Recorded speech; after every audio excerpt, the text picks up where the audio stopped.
Welcome to Someone Else's Movie, the original podcast where an actor, writer, director, or nebulous industry figure gives a little love to a movie they didn't make. I'm Norm Wilner, senior film writer for Now Magazine, and this is the other thing I do.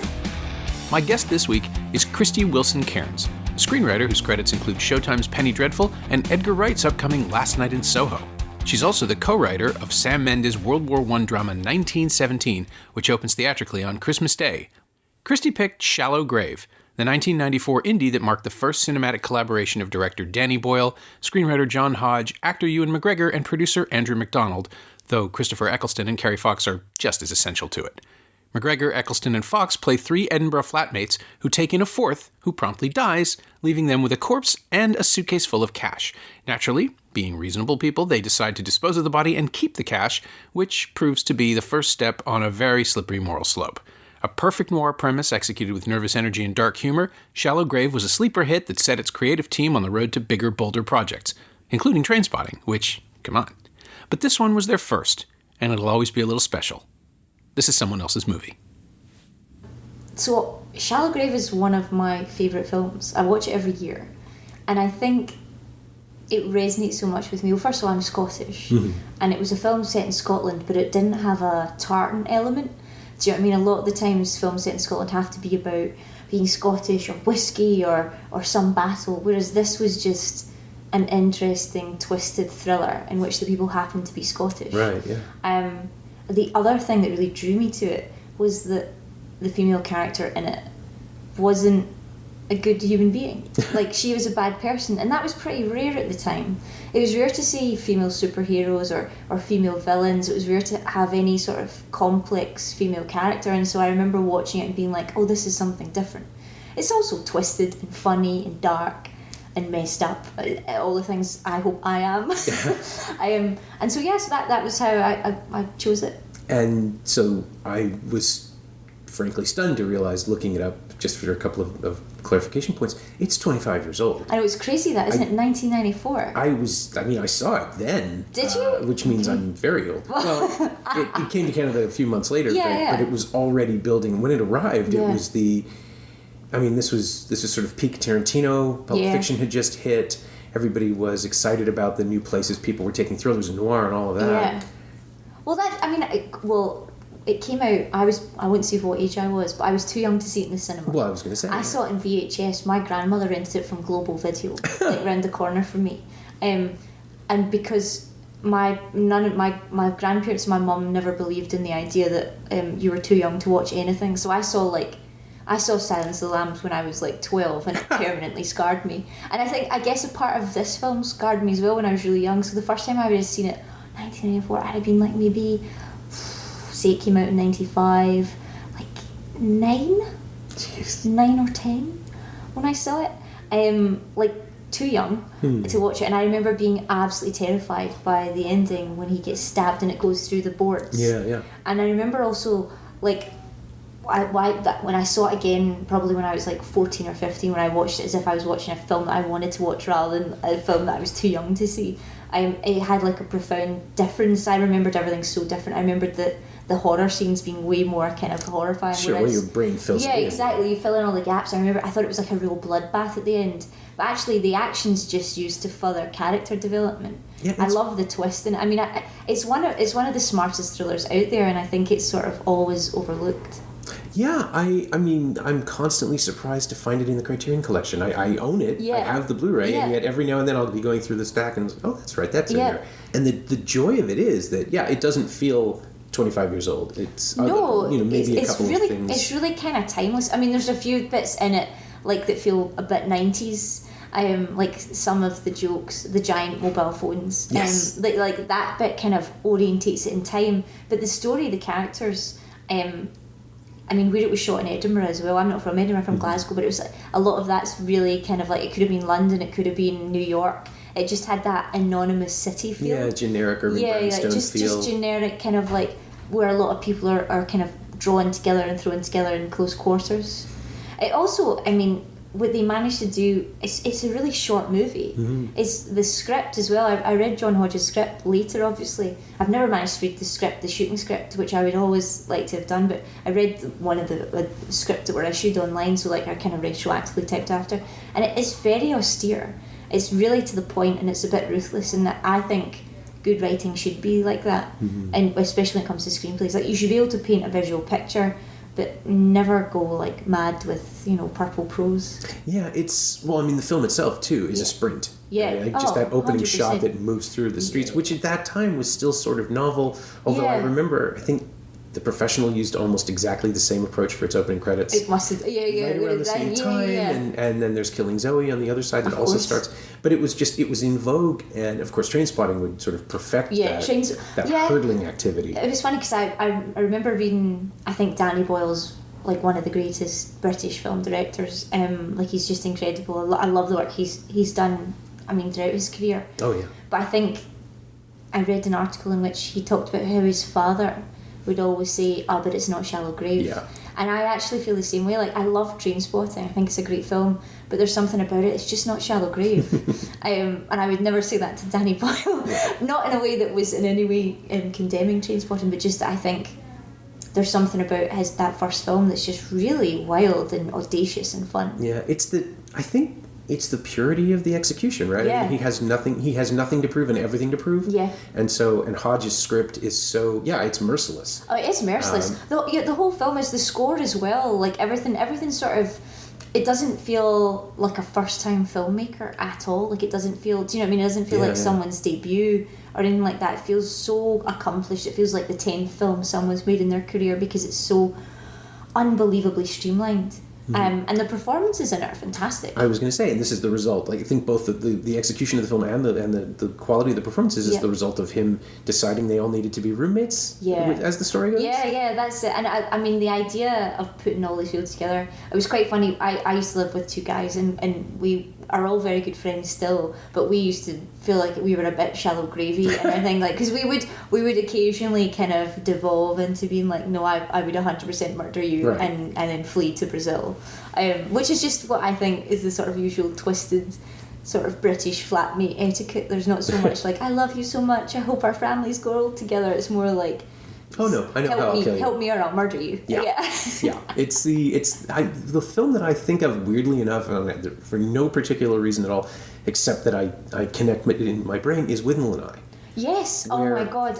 They're bonded and bound by misery and location. Yes. Yeah. And here it's simply it's that exact chemistry and coincidence leading to, no, we will be at war. Like, we have this thing which, if we're all responsible and mature, the three of them together collectively have the tools, have the sensibility, have the stamina. They could do this. Yes. But they're human. Yeah. And it all goes to hell. And that, to me, that's, you know what, that's the absolute crux of it. You've reached the sort of most important point. The reason that I love that film is that they're three flawed human characters. And the decisions they make, the choices you make, you could see yourself making them.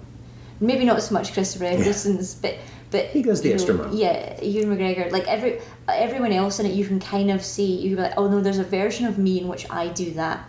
And so the humanity, that film drips with humanity. It's so unbelievably kind of like a perfect portrait of what it is to be human. And I think anyone can understand that. If you've ever lived with roommates, you can kind of understand the sort of madness in the small little intimate world that gets kind of wound and wound and wound until someone breaks. Yeah. Well, the pressures are all completely believable too. I mean, short of the one leap of finding the money, which, again, it's set up. It's that noir thing where you are tempted and what the hell? Yeah. It's airtight. No one will know. It feels almost like a kind of Shakespearean drama. You know, it's about greed, which is, anyone can understand. It's so pure and simple. And what they've done is they've spun everything out from that very simple idea. And so the script isn't simple, but the core kind of like human instinct behind it is so easy to understand and access.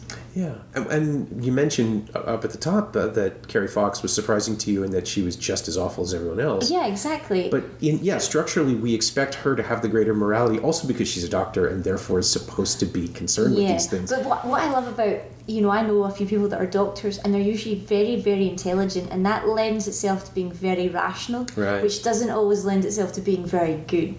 They're quite different things. So that, in a way, everything about that made her character completely believable to me. Oh no, she's completely compelling. And she's incredible in it. Like, what a performance that is. But also, like, the idea of not making the woman the moral compass was pretty revolutionary at the time, I think. I think so. And actually, it's still weirdly revolutionary now. I mean, one of my favourite shows is Always Sunny in Philadelphia. I read a lot about how, like, when Caitlin Olsen first became involved in it, how she was the kind of, like, normal foil, and she had to like push back to get so that she could be as mad as them, and that show only works because all of them are terrible people. Yeah, if there's any grounding, the whole thing falls apart. Well, exactly. If you have some notion of reality, you couldn't then have that world, because it's close to reality but it's also insane. Yeah. And I feel the same with Shallow Grave. Like, if a single one of the people in it, because even the cops, if I remember correctly, are pretty, like, not good people. Yeah, everybody has shades all the way through them, and so, like, if you had one good pure human being in there, it would fall apart. Like a house of cards, you pulled the bottom away. Yeah, the only way it works is if the person who dies at the beginning is a good person. Yes. And he's not. Yeah. So again, that's we're off the hook, right? That's the other thing, which I think is a smart choice as a writer and a director, is that, you're not taking money from Mother Teresa. Do you know what I mean? It's drug money. No one's going to really miss it. Well, someone does miss it, but no one, like, it's not as if you're stealing it out the mouths of orphans. Yeah, and it can't be reported, and exactly. Safety is you can sort of, you can convince yourself that it's the right choice. Yeah, and what I like so much, in a simpler version of that movie, the real drama would be the drug dealers coming for their money. But in this version of the real drama is the flatmates, the connection between the three of them, this weird dark triad. And that to me is just infinitely more fascinating. Yeah, no, it is. And again, the casting is dead on. Eccleston, I had seen in some things. I think he'd already made Let Him Have It by that point. I think so. My relationship's always so skewed because that's the first thing I saw many of them in. I was going to say, if you're 9, this is your discovery. Yeah, because I remember Ewan McGregor being in Trainspotting, and then obviously in the Star Wars, and so that was like, I thought, oh, he's got really meteoric rise, but there was probably years between all of that for him. It was just compressed for me. But this is the argument that people make about the Harry Potter movies, which is that kids are seeing the entirety of Mike Leigh's cast being magic. Yeah. And then they're going to go seek out these things. I had this whole encounter with David Thewlis where he said that the boys who played the Weasley twins were very young. Were just sort of skipping around and saying, "Oh, sir, we understand you're in..." What was it? Oh, Naked, the Mike Leigh film. And he would just say, "Oh, you're too young for that." And then they watched it anyway and say, "Well, that was very dark." And he just turned to me and said, "Well, wait until they watch me buggering Leonardo DiCaprio on Total Eclipse." It's Could you imagine? This is what happens. But now, you have you have Obi-Wan, you have the Doctor, and Carrie Fox, who somehow never became as big as she should. Did she just go back to Australia? Maybe. I feel like she never really... I mean, maybe there just wasn't that many roles out there that were interesting enough to kind of appeal to her. Yeah, I mean, I knew who she was by that point. Yeah. And it's a perfect role for her. She does have this edge and this hardness that she can turn it on and off, and she does, like twice at least to just beautiful effect in this film. Oh my god, yeah. I mean, there's like that scene where they're doing the interviews for the flatmates right at the opening. Is that just the idea? It sets up the whole tone of the film so well, in the sense that you think, oh, okay, I kind of know where this is going, and I kind of think I know who these people are, and then very quickly the sand shifts underneath you, and you're like, oh, I'm in something completely different. And she is such a skill in that. In a way, it reminds me a lot of Gillian Anderson, like that kind of hardness that's very, like, she's so beautiful, there's everything, but there's a lot there that draws you in and pushes you back at the same time, like a really, really interesting actress. Yeah, and when that facade cracks, it's so much more. I mean, I don't know that it ever really does in Shallow Grave, because she just gets harder and harder and harder. Yeah, she does. No, but there's that scene in the car. Well, no, actually, I think probably my favourite scene is the big confrontation scene where it's like Krysty Wilson has her, and she's just like, look, just kind of like give him what he wants, and we'll all walk out of here, and we'll all be fine. And you feel real jeopardy in that. And I think, see, because she's built such this hard persona all the way through, you think, oh, the gloves have really come off now. And that's the other thing, is like traditionally in a action movie, or in the sort of more modern versions of that, there's like someone who's got a gun, and or someone who's so easily going to overpower them. Do you know what I mean? It's like Dwayne The Rock Johnson versus like some little guy. Whereas in that film, it felt more like reality. It felt more like, okay, the two of them could maybe take Krysty Wilson in a fight, but can they really? Yeah. And are they willing to? Are they willing Are they to? Like, capable how of it? Because they're still people. Yeah. Not... How far can they push themselves to do it? And I love the scene where she, when she takes the suitcase and she gets in the car, and then when you realise it's all the newspaper, and her crying and laughing, and she's got no choice but to go and get on the plane. Yeah, I want, someday I want to ask Bryan Cranston if he pulled on that for the big moment at the end of that season in Breaking Bad. Yeah. So that was the first thing I thought of. It's like, well, of course they've seen it. They must have seen it. Well, they must have seen it. I'm sure Vince Gilligan has seen it. Yeah, I'm sure. Well, I don't think enough people have seen Shallow Grave. I mean, I know lots of people have, but I feel like it's not kind of like doesn't remain in the popular culture in the same way. I don't know why. Probably distribution, right? I think it comes down to something. It was gone for a while before Criterion picked it out. I think it was because, was it one of the Polygram films or Gramercy? There were a bunch of little boutique labels, at least in North America, that just they sold their catalogs and went away, and half a dozen truly great. Miami Blues was gone for a while. Yeah. What was the other one that I've always been fighting for? There's still a Tim Roth movie with Tupac called Gridlock. Yeah. Nope. I've not seen it. See? 1998. It was definitely Gramercy or Polygram. And I remember because Tim it was... Roth and Tupac. Yeah. Holy crap. As hustlers in, I want to say Atlanta, but it might be New York. Yeah. And it's tremendous. It's great. It was directed by, oh God, I can't remember now. It was directed by an actor. I will add this at the end because I'm freezing up and we only have so much time.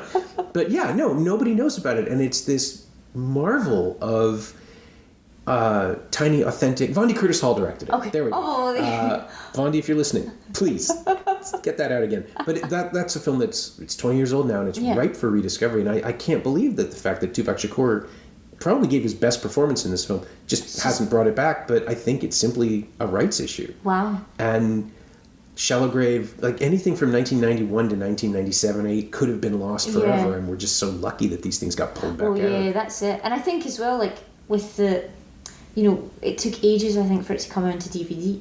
Because I remember DVD wasn't around yet. Yeah, well, I remember I saw it in VHS the first time. I had the Laserdisc. Fancy. Much fancier. Widescreen. Much fancier than us. And I think I saw it in like 4x3. I know. There wasn't much technical advance in my home in Glasgow at that time.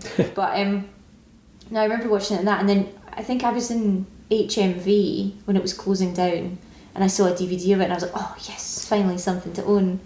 But like Netflix should pick it up. Netflix should put it on, because it's such a, now more and more people are living with their flatmates getting older and older and older, because it's nearly impossible to buy a home. And I just think the idea is like so timeless, that like what you would do for money. And I was trying to remember the amount of money that it is, because it's like not that much. No, it's a couple £100,000, isn't it? It's like, maybe 300,000. It's a weird number. Which is like it's not enough to go and retire. Like, do you know what I mean? It's not enough to disappear out of your life for, especially if you're a doctor. Yeah. Nowadays, you'd be like, no, that's pay off your student loan. Yeah. But then what are you going to do? Like, as you find yourself in Brazil, no student loan, great. But like, what are you going to do after that? Like, so it is. There are parts of it that make it incredibly dated, but there are parts of it that are just so kind of open-ended that could just be anywhere. That's how you do it now. I think that, I think there's actually potential, because Boyle made Trainspotting 2, right, which is this amazing confrontation with the fact that we get old and we aren't the people who we used to be. Yeah.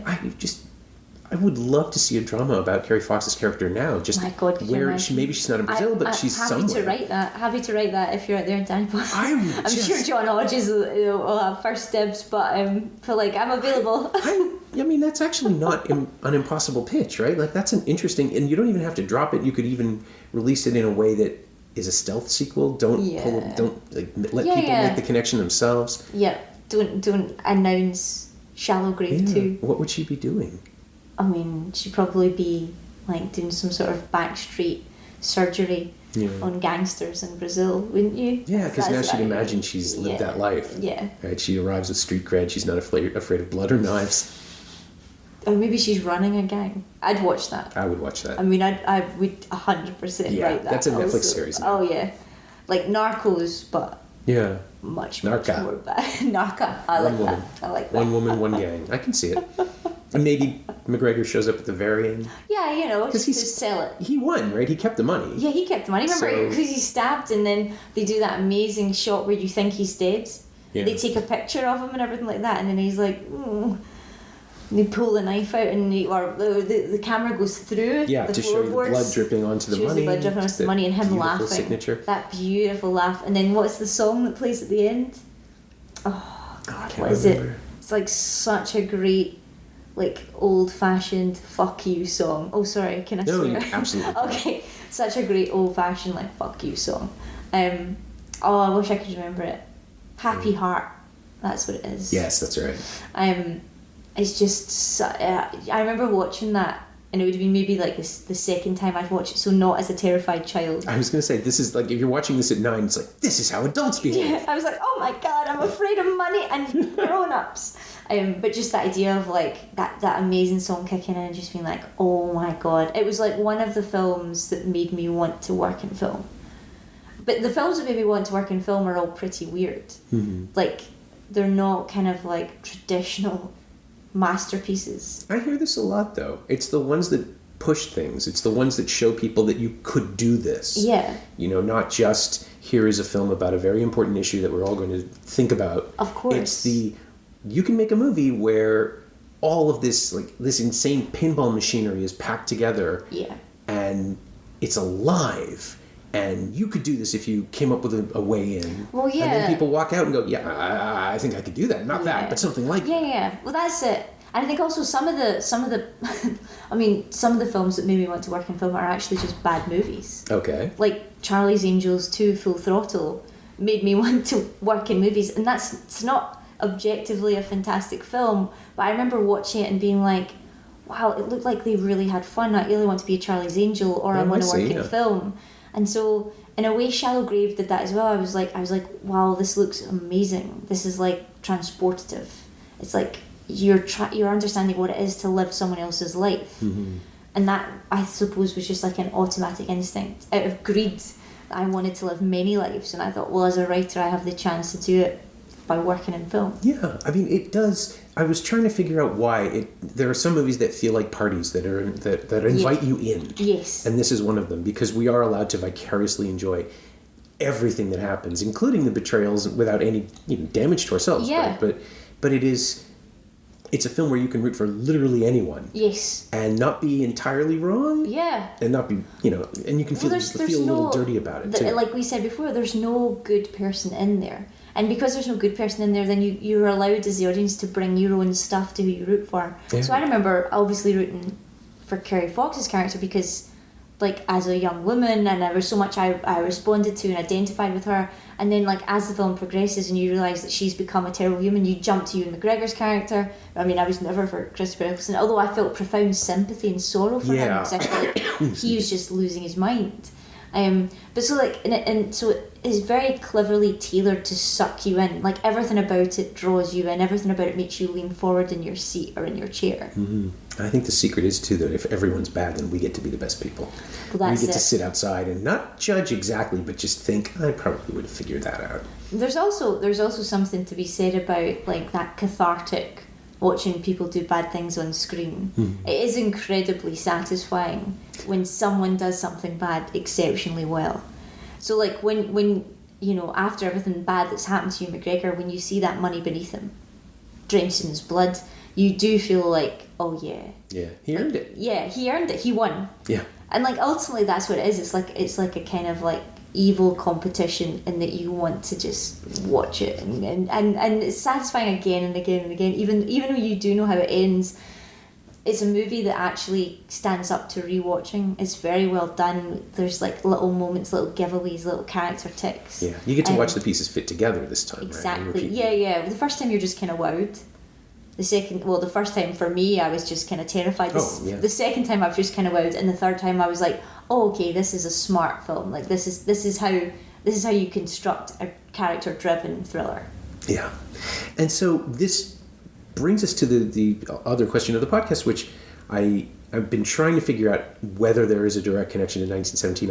I can't see that there is. I don't think there other is. than a ticking clock. No, do you know what the connection between, I suppose, 1917 and Shallow Grave, and I don't know if anyone else will agree with this, but I do as the writer, is the importance of character. As a writer, how important it is to construct characters who the audience root for, regardless of their circumstance, regardless of what they're going to do.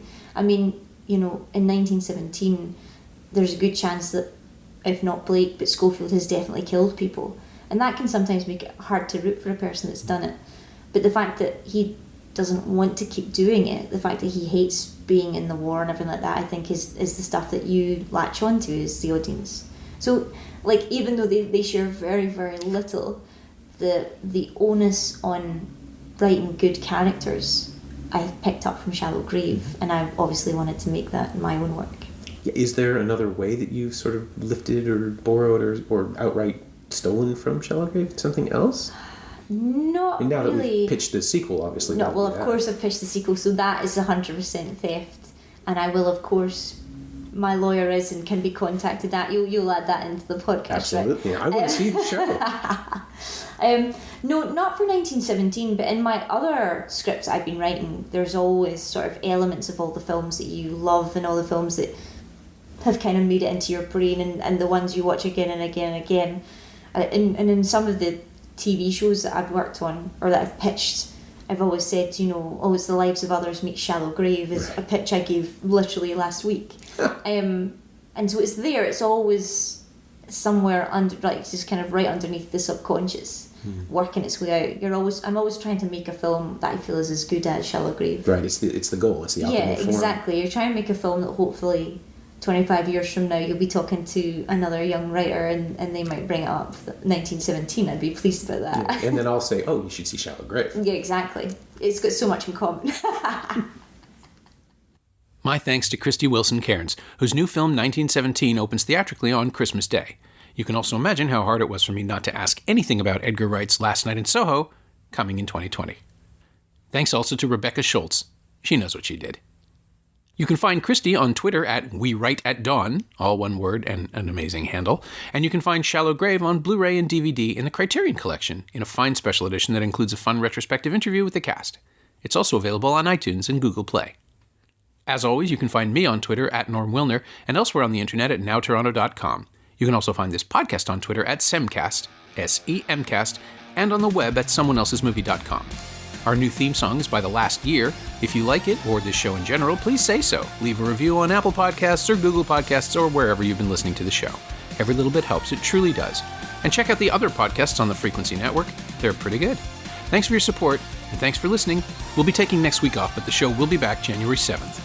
And it's a good one. See you then.